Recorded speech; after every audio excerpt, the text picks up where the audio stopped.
Arrivé à Tokyo après avoir signé les ordonnances portant nomination des membres du gouvernement, Félix-Antoine Tshisekedi Tshilombo a repris son bâton de pèlerin, cette fois-ci en direction de Tokyo, accompagné de Madame Denise Nyakero, son épouse.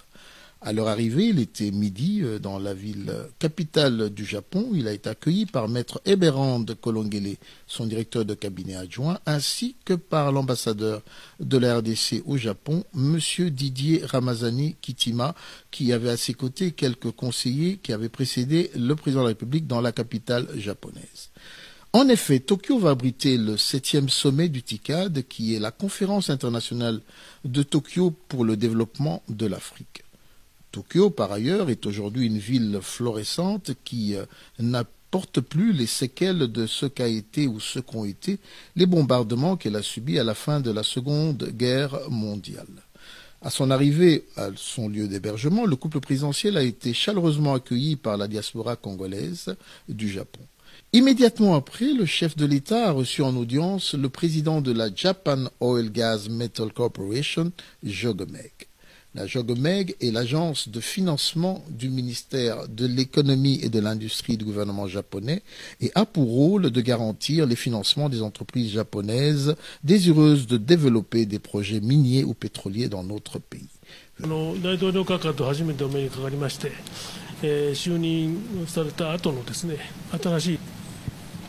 Donc c'est la première fois que j'ai rencontré son Excellence Monsieur le Président de la République et il nous a fait part du nouveau gouvernement qui vient de s'installer.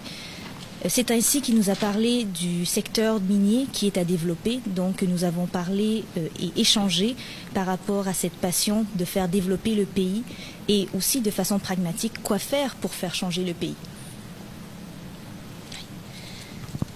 Donc, comme nous avons eu de façon pragmatique les lignes directrices de comment le nouveau gouvernement veut développer le pays, nous croyons que nous pouvons aider grâce à nos facilités, par exemple, à faire une cartographie minière en utilisant notre centre qui est au Botswana.